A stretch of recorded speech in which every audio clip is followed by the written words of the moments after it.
Hello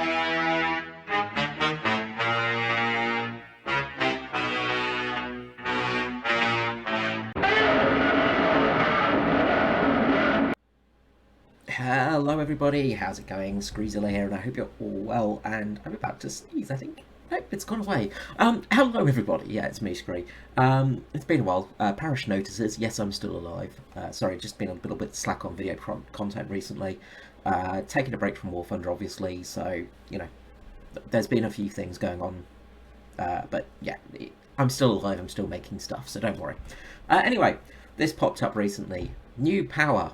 The update teaser for War Thunder. So let's have a little watch of it, because the most interesting bit for me is the first bit.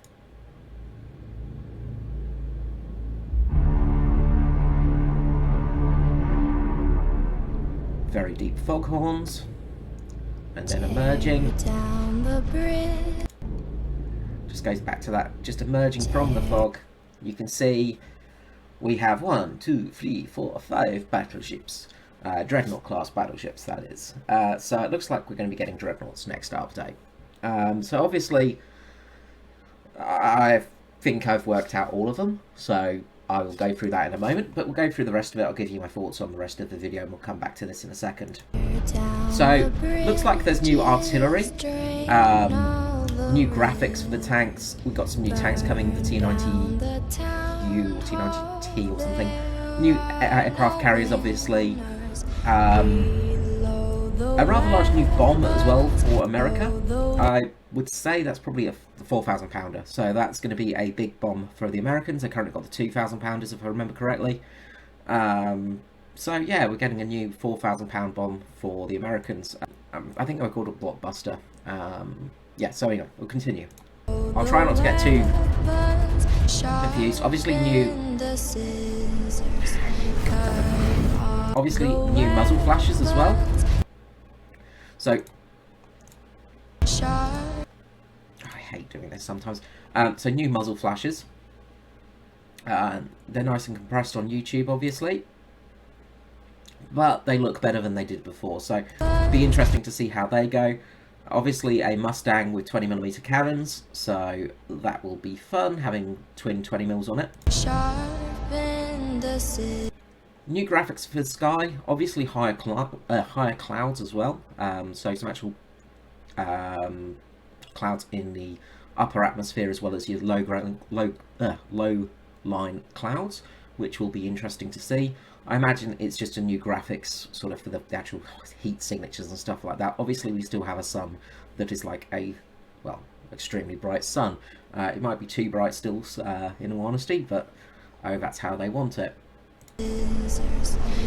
And then air-to-air missile, new damage. So it looks like we've got some new damage models coming for air-to-air combat.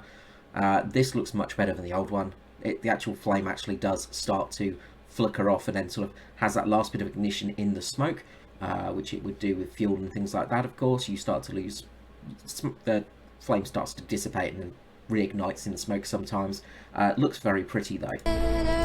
And as you can see there, the way the plane's falling, it just looks a bit more realistic, which is kind of cool. So the Saab 105 there, which I had to look up because I'm like, I'm pretty sure that doesn't come in a combat variant, and I can't remember it coming in a combat variant. Mainly a trainer aircraft. So yeah, twin built training aircraft, possibly some form of use in some combat role for the game as, I don't know, something. I don't know. I really don't know. I think there was an attack variant made, but yeah, I can't. I've only known them as trainers, so I'm sure I will get corrected in the comments below on what it was used in for its full fighting role. But yeah, cool to see the Saab 105 coming in. So, or SK60, I think. Yeah. So yeah, cool to see that coming in. And then obviously the big thing that everybody's talking about, the atomic bomb dropping. So A-bombs confirmed. Obviously this is Sinai. Is it Sinai? What is it? Yeah, I think it is. The tank map, you can see the actual town and the actual tank map there. That's dropped off, you know, a fair distance away, about 100, 200 kilometers away. So yeah, it's a big boom. So what I'm thinking for the nukes is it's probably going to be a game mode. Anyway, let's get to the important stuff. Let's get to the ships. That's what I want to talk about today. That's the bit that I'm interested in. Don't really give a crap about the rest of it. Let's try and get it so it's actually showing it. So yeah, the ships that you can see there, we've got, as I say, we've got 5 ships, all in a line, and they're pretty easy to tell. As I click down, you'll be able to see every one of them in a line there. But what I'm going to do is I'm actually going to jump to World of Warships, because I can, and that makes it easier to show. So on the far left-hand side, I believe it's the Gangut, the Russian battleship. So I reckon that's what we're looking at there. I might just turn the audio down a little bit for the game, because I don't really need that in there anymore.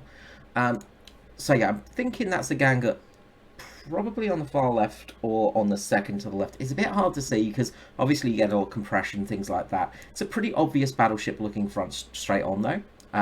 You sort of get the actual look of it. You can see what it looks like. The mast is pretty obvious. You can kind of see the mast poking up there through the mist and the fog. So the first sort of first Russian dreadnought, really, the Gangut, 1914. Obviously, I can't remember everything off the top of my head, but 305mm main battery, relatively big guns, not a very successful ship, and yeah, it had some quite good secondary guns. Next up, we have the... I believe we've got the Nassau. So, German dreadnought battleship. So that's the second to the left, I believe, from this looking at. As I say, it's pretty hard sometimes because you go, is it not? But I'm guessing it's the Nassau. Obviously, one of the first German dreadnoughts.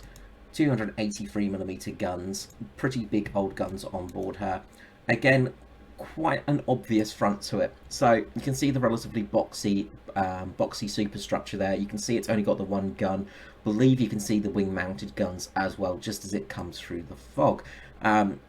Obviously, it's slightly angled, and of course there are a few different makeups of them as well. As I said, artillery, you're looking at 283mm guns, so we're going to be getting to some big guns here, but the main thing is going to be armour as well.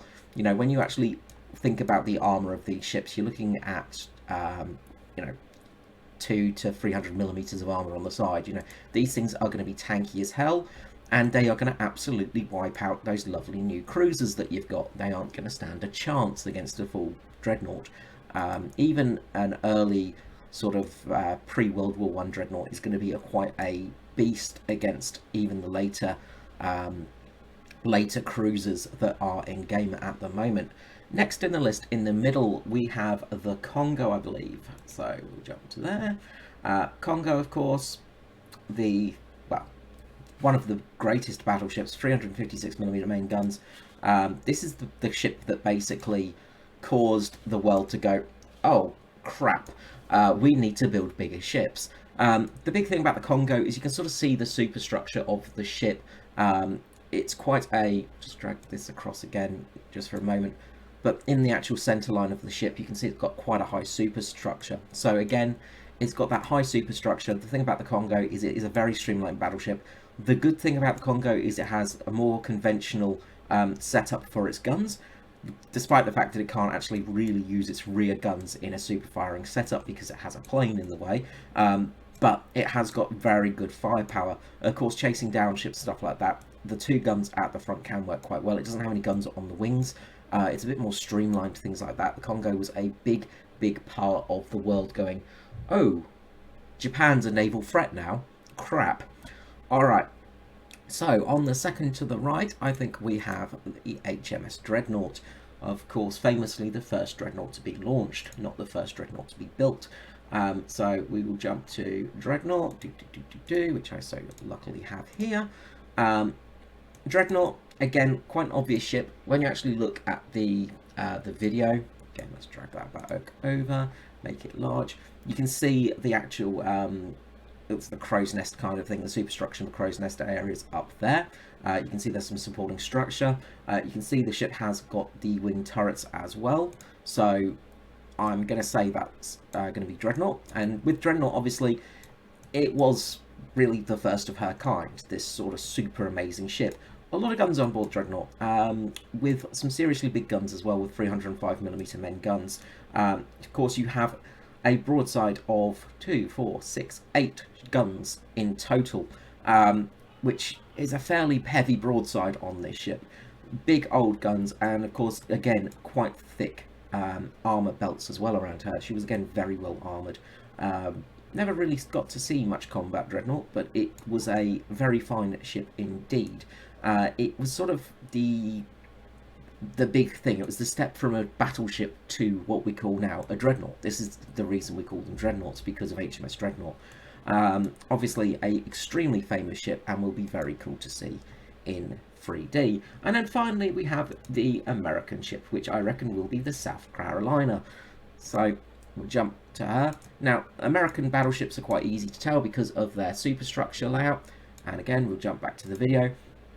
We can see that this ship on the far right has quite a wide berth to it. It also seems to have quite a high superstructure as well. You can see the superstructure is much higher than pretty much every other ship that we look at.